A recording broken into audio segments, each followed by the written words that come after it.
man. Bro, the devs can't do this. They can't do it. And GoFrieza top 3 unit now. They can't just buff units whenever they want because they're not good, and now my unit is not as strong as that unit. Let's go, man. Universe Rep needed this. I just summoned another unit. That's not fair. We've been waiting for this. GoFrieza was never mid, but now he's even better. Spent my chrono crystals. Why is GoFrieza good now? That's not fair, man. Oh. GoFrieza is up. Oh my god. They can't do that. My Ultra Gogeta Blue is not useful no more. Alright, so cool. I'm sure you guys have seen the news, right? And literally, GoFrieza got the maddest buff out of nowhere. I've never seen anything like this in my years of playing Dragon Ball Legends, the mobile game. They literally just gave GoFrieza the maddest of buffs, and all of a sudden now they're great. They're just great. They're actually phenomenal. They're beautiful. And it's like, damn, they really have their favorites. They were like, we need to up our money. We need to. I was trying to tell you, bro. I made a tweet as well. The DBL devs are not good people. They can't be good people, bro.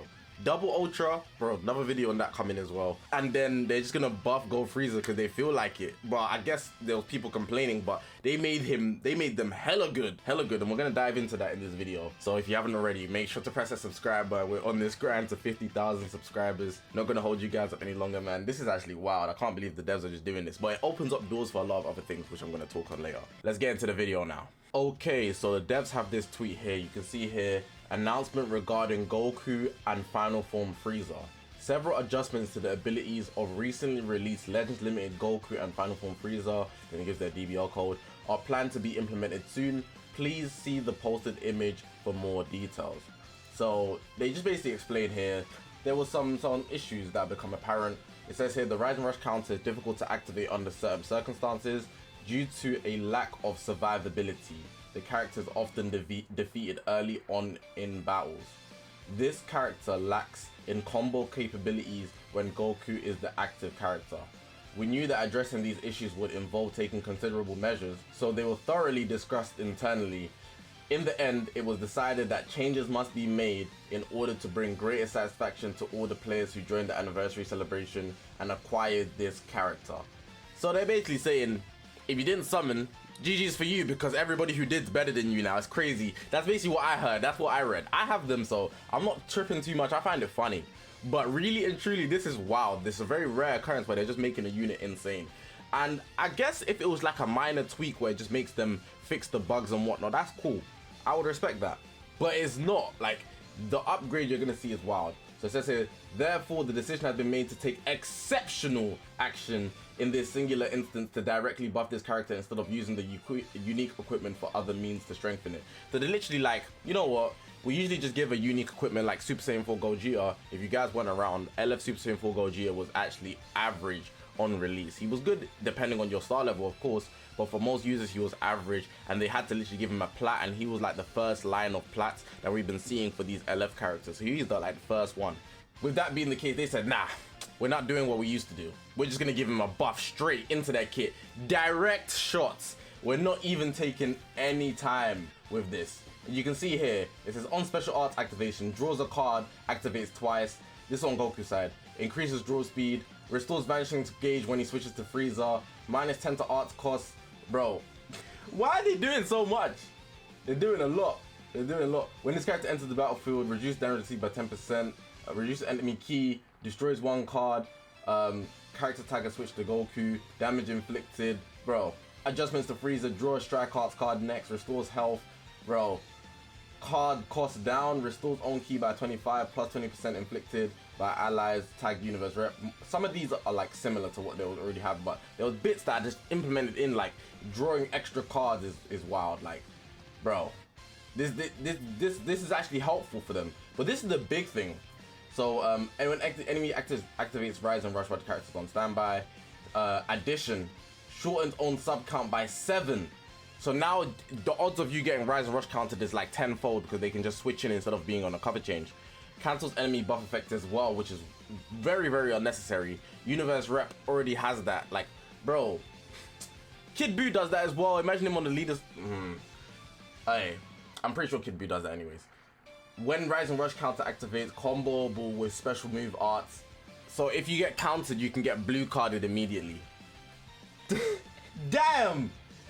Every time the enemy uses special move, ultimate or awakened arts while this character is on the battlefield. So addition, Type neutral for the damage sustained. So on the defensive end, they're a lot stronger.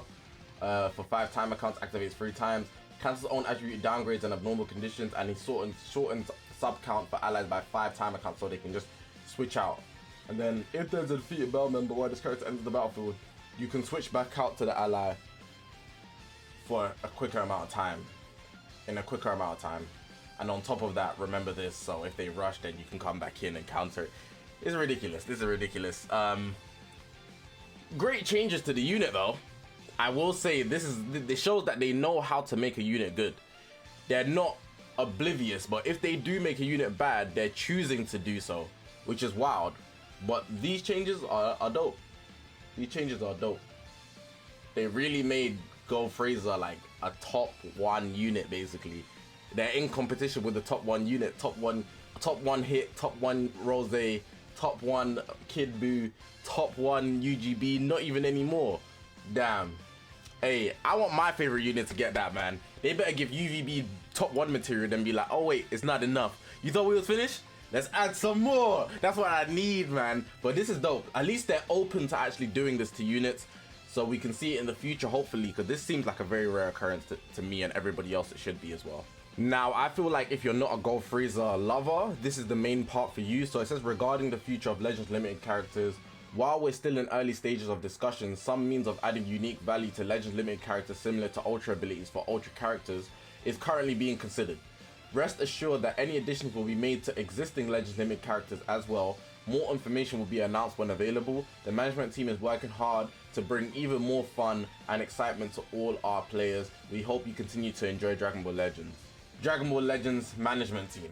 Now, with that being said, if that's going to be the case, I feel like they've made units in the game too lackluster and they don't want to remake a unit. Let me give you some examples. LF Super Saiyan 4 Gogeta. I feel like they don't want to release an Ultra of that because GT doesn't even have a lot in the first place. So with that being the case, they will just make the LF better. That sounds good to me. That sounds good to me. It sounds good, should sound good to you. With some units they've already added as well. LF MUI, they don't really want to make him extra good for a Zenkai or a Plat. So they'll just make him, you know, and they're not going to release an Ultra for time. They took 4 years to release an MUI. So that would make sense to just make him better. Let me give you another example. Let's take, who's a unit that they wouldn't want to release too much of straight away, but it's really solid. I think those two are the best examples. I'll just leave it as that. I was going to mention some other people, but I don't want it to be even debatable in the slightest. I feel like G4 and MUI are good decisions. You can take the UI sign as well, but there's already 2, so I didn't want to mention him. With units like those 2 in the game that I mentioned, they don't want to release too many of them too fast because it will literally reduce their options, or they'd have to just release multiple of the same unit all the time, and that would make the game boring. So with that being the case, I feel like they're definitely going to upgrade a lot of our old LLs, and that would actually bring them to the level of Ultras, at least so they can compete easier. And that would make the game a lot more fun for the units that you've already gone ahead and collected and spent Chrono Crystals on. It's really a bummer when you spend so many Chrono Crystals on a unit and then they just become irrelevant in 2 months. Especially if you're paid to win, bro. You pulled out your wallet just for it to be irrelevant in the short near future. Damn, that's tough. So this is actually dope. The fact that they're not just keeping it exclusive to GoFrieza, they're actually very much being open about the fact that it's going to be available to a lot of other units, which is good. So if they release a unit and it's mid, you might expect the upgrade. So it actually makes it worse for you guys to actually summoning, because imagine you summon on something, yeah, or like a new unit comes out, right, before you summon. Actually before you summon, right, the unit comes out, you find out it's mid, you skip, but then by the time they buff it, the unit could be gone. Hopefully not, but if it's still there, then you have to decide to summon later, which is even like messing up your decision making, because you might have decided to save, but now you got to go back on your thought process, because now you got to decide whether you're going to summon, or if you did summon, and then if you did summon, then it benefits you, because if the unit you summon for is mid, it becomes better very soon. So I guess to each their own. It depends on the situation you're in, but I find that this is nice, man. It's really nice that they're upgrading GoFrieza, even though if you're not a GoFrieza lover or you don't have them. I do have GoFrieza, so maybe they'll be better, and I'm hoping to see the improvement in game. Now, someone from the Spanish DBL community, so free to play, basically wrote down all the changes that like make the biggest difference, which is dope. I'm happy about this actually. So we see here it says drop new card 2 times. You get a new card. Restore vanish, -10 cost when Battlestar enter via the switch. And then GOKU drop, you get a card. -3 cost when entering via switch, and then reduce on sub counts by -7, cancels enemy buffs, comboable with a blue card, and nullifies element factors for damage sustained, and debuff conditions reduce allies by -5 sub count. So very simplified version here. I'm happy that this person made this. Soul F2P, Soul RDKOIBITO. Definitely give them a follow. I'll probably put them in the description as well for this good graphic summarizing everything that we actually got for GoFrieza. But it's wild that they can just make a decision like that, man. But at least it's not just for GoFrieza. Again, I want to emphasize that we're very likely to see this in the future for LFs that we already have in the game. It depends on what saga we might get in the near future. So maybe if it's like GC related, we actually just see an LL that was in the past get buffed. But yeah, man, that's going to be the end of the video. I had to make this quick because I didn't even plan to upload this today, but I guess it works out. GoFrieza's looking good, I guess. Sad times for guys that summon on Ultra Rose and don't have any Chrono Crystals. Sad times for guys that summon on Ultra Hit that don't have any Chrono Crystals, because that's something that needs to be spoken about as well. They actually cheesed. That was actually sneaky. I'm not even gonna make this the end of the video. They cheesed that. I'm not gonna lie. They dropped the update on Wednesday and then dropped the GoFrieza buff on Thursday. So if you summon on Ultra Rose on the Wednesday, your Chrono Crystals are already gone. So if you want to go back in for GoFrieza, you do it the next day and your already Chrono Crystals are down, so now you gotta buy. You can't fool me. You're not getting away with that one. Well, you are, because what am I gonna do? Am I going to Japan? I could even go to Vegas. Oh, brother, this guy stinks! Come on, man. This is crazy. You just got it's just a cope issue. It's just a cope issue. Okay, but let me actually end the video now. Appreciate you guys for watching the video, man. Let me know what you guys think. Let me know what you guys' thoughts are. Press the subscribe button, man. We're on this grand 50,000 subscribers. Let me know what unit you want to see this change happen for. What unit you'd want. I want it to happen to Super Saiyan 4 Gogeta because I feel like he was like average on release, but I liked him. I feel like he was good. Then they gave him the plat. They should have just gave him the upgrade from there. But then it would have put them in a line where they would have had to upgrade other units as well from early. So at least they're doing it now. I'm gonna leave the video like that. I appreciate you guys for watching. My name's Zakashi, guys. I'll see you guys in the next one, man.